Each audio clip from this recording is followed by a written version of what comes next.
Good noon students. आज हम लोग क्लास 9th की हिंदी में हरिशंकर परसाई जी द्वारा लिखित प्रेमचंद के फटे जूते नामक चैप्टर के थर्ड पार्ट का अध्ययन करेंगे। इसके सेकंड पार्ट में आपने पढ़ा कि प्रेमचंद जी ने जो अपना फटा हुआ जूता पहन करके फ़ोटो खिंचवाई थी, उस बारे में लेखक क्या सोच रहा है, कैसे, और उसके आगे के भाग का हम इस तीसरे पार्ट में अध्ययन करेंगे।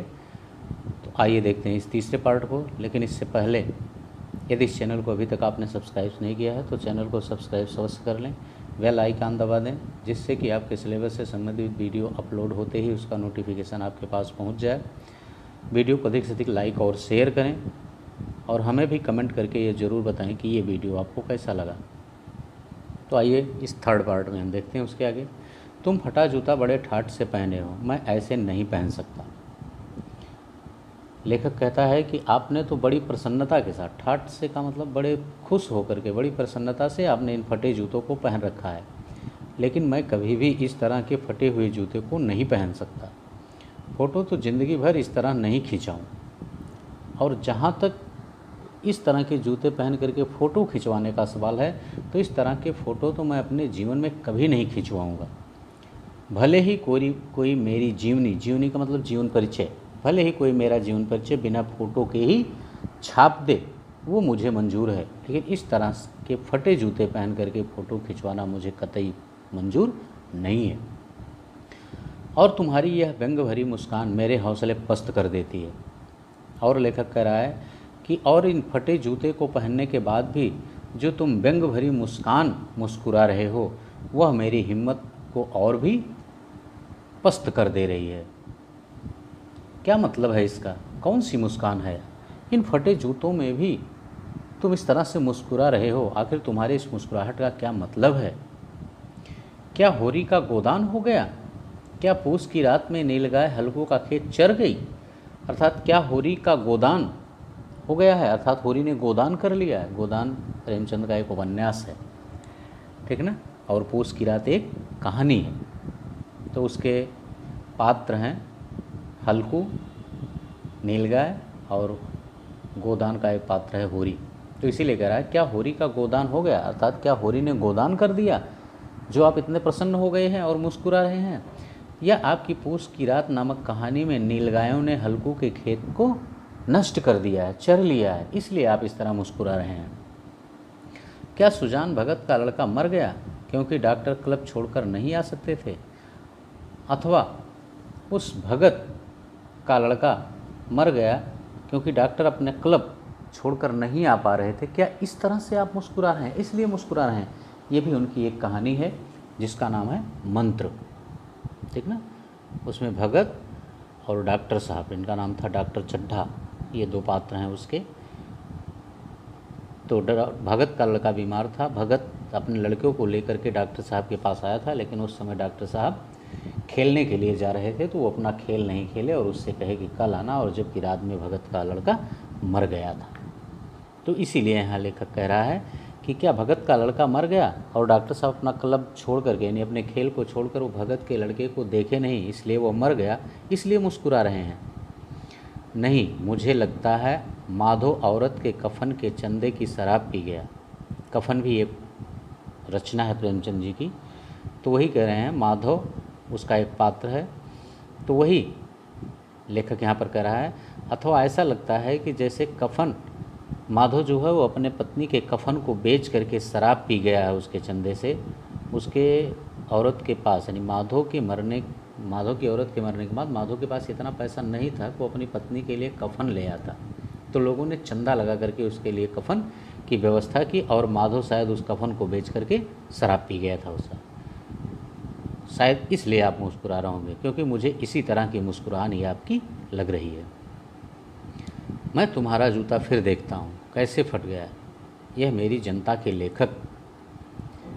फिर लेखक कहता है कि मैं केवल आपके जूते की तरफ देख रहा हूँ कि हे मेरी जनता के लेखक, अर्थात मेरी जनता की आवाज़ को अपने लेख के द्वारा लोगों के समक्ष लाने वाले, आपका ये जूता फटा कैसे भला? क्या बहुत चक्कर काटते रहे? अर्थात आपका जो इस तरह का जूता फट गया है, क्या आप काफ़ी दूर तक, काफ़ी समय तक पैदल चलते रहे जो आपके जूते इस तरह से फट गए? क्या बनिए के तगादे से बचने के लिए मील 2 मील का चक्कर लगाकर घर लौटते थे?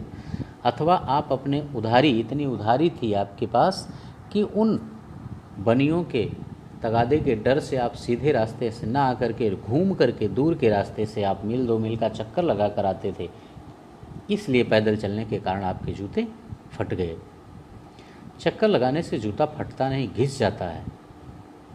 लेकिन एक बात ये भी है कि अगर चक्कर लगा के नहीं, पैदल काफ़ी चला जाए, चक्कर लगाने का मतलब है काफ़ी दूर तक पैदल चलना, काफ़ी पैदल चला जाए तब भी जूता फटता नहीं बल्कि वह घिसता है। कुंभन दास का जूता भी फतेहपुर सीकरी जाने आने में घिस गया था, क्योंकि कुंभन दास का भी जूता पैदल फतेहपुर सीकरी के दर्शन को देखने में आने जाने के लिए के कारण उनका भी जूता घिस गया था। उसे बड़ा पछतावा हुआ था इस बात का। उसने आवत जात पन्हैया घिस गई बिसर गयो हरिनाम, उसने इसमें इस पंक्ति को भी लिखा कि इस सीकरी फतेहपुर सीकरी आते जाते मेरे पैर की पनही घिस गई, अर्थात जूते घिस गए और मुझे जो भगवान का नाम याद था वो भी बिसर गया, अर्थात भूल गया। यानी उसे इतना कष्ट हुआ जूतों के घिसने से कि उसे भगवान का नाम ही भूल गया। और ऐसे बुला कर देने वालों के लिए क्या कहा था, जिनके देखे दुख उपजत हैं तिनको करबो पर सलाम। और जो लोगों को दान दे रहे थे बुला करके, उनके बारे में भी कहा गया है कि जिनके देखे दुख उपजत है, जिनको देखने से दुख उत्पन्न होता है लेकिन चूँकि उनसे कुछ मिल रहा है इसलिए उन्हें भी सलाम करना पड़ता है। चलने से जूता घिसता है, फटता नहीं। तुम्हारा जूता कैसे फट गया? फिर लेखक सोच रहा है कि चलने से तो जूते घिसते हैं, फिर आपका जूता फटा कैसे? मुझे लगता है तुम किसी सख्त चीज़ को ठोकर मारते रहे हो। कोई चीज़ जो परत दर परत सदियों से जम गई है उसे शायद तुमने ठोकर मार मार कर अपना जूता फाड़ लिया। और शायद कोई ऐसी चीज़ जो कई सदियों से जमी हुई थी उसको हटाने के लिए आपने अपने जूते से उस पर ठोकर मारी और शायद इसीलिए आपका जूता फट गया। कोई टीला तो रास्ते पर खड़ा हो गया था, उस पर तुमने अपना जूता आजमाया, अथवा आपके रास्ते में कोई बाधा, टीला का मतलब बाधा, कोई बाधा ऐसी आ गई थी कि आपने उस पर ठोकर मारी और आपका जूता फट गया।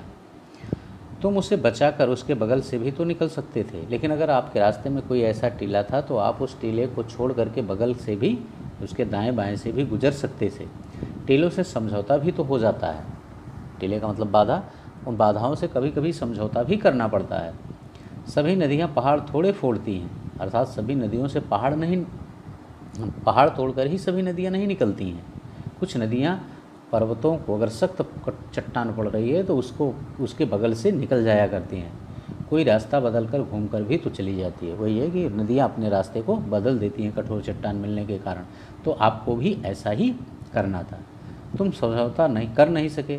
क्या तुम्हारी भी वही कमजोरी थी जो होरी को ले डूबी, या तुम उन परिस्थितियों से समझौता नहीं करना चाहते थे? शायद अपने गोदान के पात्र होरी के समान तुम्हारी भी यह कमजोरी थी और इसी कारण से होरी भी परेशान हुआ था और आज आपका भी जूता फटा है।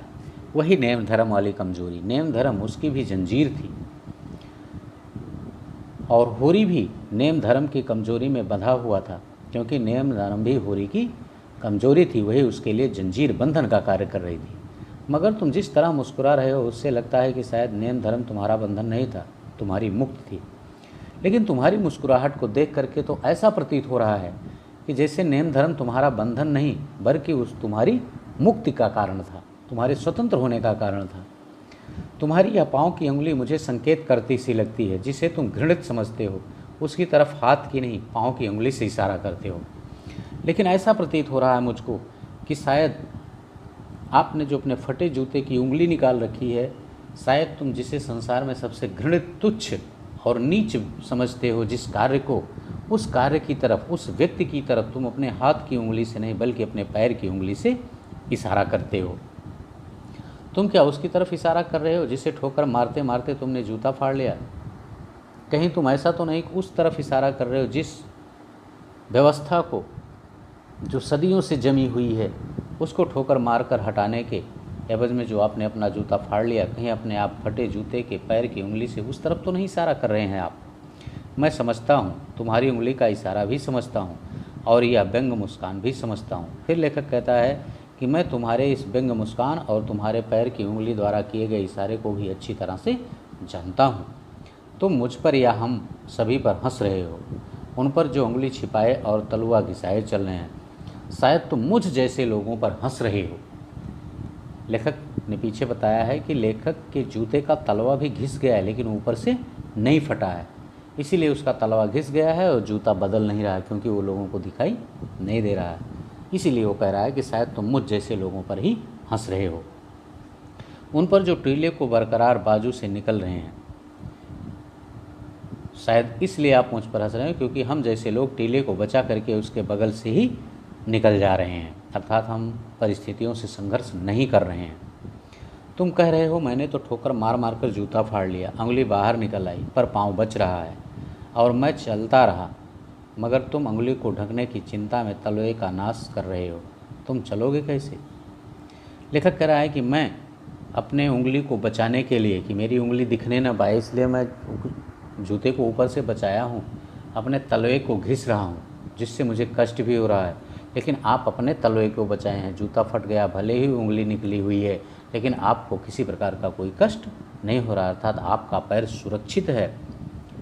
क्योंकि अगर मेरा तलवा घिस जाएगा तो मैं चलूँगा कैसे? शायद तुम इसीलिए मेरी तरफ इस अपने फटे जूते के से निकली हुई उंगली से इशारा कर रहे हो। मैं समझता हूँ, मैं तुम्हारे फटे जूते की बात समझता हूँ, उंगली का इशारा समझता हूँ और तुम्हारी व्यंग मुस्कान भी समझता हूँ। शायद आप हर प्रकार से मुझे ही, मेरी ही तरफ इशारा कर रहे हैं, इसीलिए लेखक कह रहा है कि मैं आपकी हर बात को समझता हूँ, आपकी उंगलियों का इशारा भी समझ रहा हूँ। आप शायद मुझे को देखकर व्यंग्यपूर्वक मुस्कुरा रहे हैं, मैं उसको भी अच्छी तरह से समझ रहा हूँ। ओके बच्चों, बस इस पार्ट में इतना ही। ये चैप्टर यहीं पर समाप्त भी होता है। हम अगले पार्ट में इस पाठ पर आधारित प्रश्नों को लेकर आपके समक्ष उपस्थित होंगे। Okay, thank you.